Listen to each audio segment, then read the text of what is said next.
சொல்லுங்க பாப்போம். ஆமென். எல்லாம் எவ்வளவு அருமையான அமைப்பு பாருங்க. பிளான் பண்ணா கூட நடக்காது. ஆண்டவர் முன்னால ஒரு மணி நேரத்துக்கு முன்னால இருந்ததை காட்டிலும் பின்னால உள்ள நாம எப்படி இருக்கு இப்போ ரொம்ப ஹை ஸ்டாண்டர்ட் ஆக்கிட்டார். இது ஒரு எக்ஸாம்பிளுக்காக நடந்துகிட்டு இருக்கு.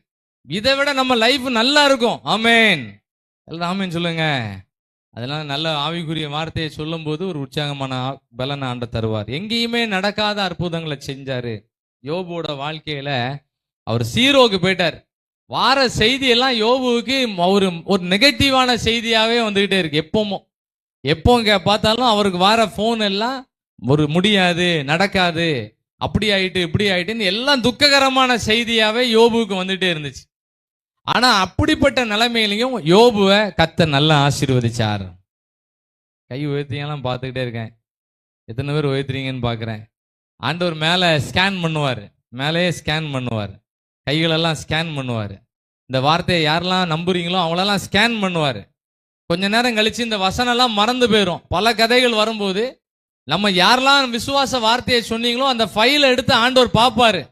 பைபிள் அப்படிதான் பார்த்துருக்கிறாரு. மொர்தெகாய்க்கு ஃபைல பார்த்துருக்கிறாரு, யோசேப்போட ஃபைலை எடுத்து பார்த்துருக்கிறாரு. ஃபைலு கீழே போயிடுது, ஆனால் அந்த ஃபைலை ஆன் பண்ணி பார்த்து அவனுக்கு நல்ல ஆசீர்வாதத்தை கர்த்தரே கொடுத்தாரு. அல்லேலூயா.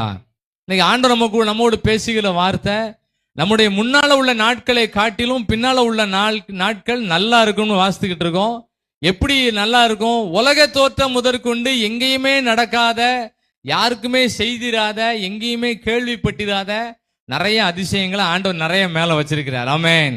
எல்லாரும் ஜோம் பண்ணி விசுவாசத்தோடு அவ்வளத்தையும் வாங்கிக்கணும். எல்லாத்தையும் ஆண்டவர் தந்துருவார் நமக்கு. எப்படி இந்த யோபுவுக்கு கொடுத்தாருன்னு சொல்லி ஒரு சில குறிப்புகள், ஒரு 3 குறிப்புகள் மாத்திரம் வாசிக்க போறோம். யோபுவோட வாழ்க்கையில அவர் சொல்லுவாரு, நான் காதால கேள்விப்பட்டேன், இப்ப கண்ணால பாக்குறேன்னு சொல்லுவாரு. எல்லாரும் சொல்லுவாங்க கர்த்தர் உங்களுக்கு அற்புதம் செஞ்சாரு அப்படி இப்படின்னு. அவர் சொல்றாரு பாருங்க, 42ஆம் அதிகாரம் 5வது வசனத்தை எல்லாம் சேர்ந்து வாசிப்போம். யோபு 42:5. என் காதினால் உம்மை குறித்து கேள்விப்பட்டேன், இப்பொழுதோ எல்லாரும் வார்த்தையை சொல்லுவாங்க ஆண்டவர் எனக்கு அற்புதம் செஞ்சாரு அப்படின்னு சொல்லும்போது நம்ம காதால கேட்டுட்டு இருக்கோம். ஆண்டவர் யோபுவுக்கு ஒரு ஏற்ற காலம் வைக்கும்போது யோபு சொல்றாரு, என் கண்ணால நான் அதை பார்த்துக்கிட்டு இருக்கேன்னு சொன்னார். ஆமென். இன்னைக்கு நம்மளும் இந்த காதால கேட்டுக்கிட்டு இருக்கோம். உலக தோற்றம் முதற்கொண்டு எங்கேயுமே நடக்காத அற்புதங்கள் நடக்கும்னு சொல்லும் போது கேட்டுக்கிட்டு இருக்கோம்.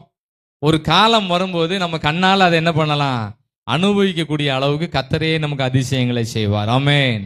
ஆமென். ஆண்டவர் யோபுவை நல்லா நடத்தினார். யோபு அவரோட வாழ்க்கையில் உள்ளதை சொல்லுவாரு. நான் நல்லா இருக்கும்போது ஒரு வழியா நடந்து வந்தா சின்ன பிள்ளையெல்லாம் எந்திச்சு எனக்கு வணக்கம் போடுவாங்க.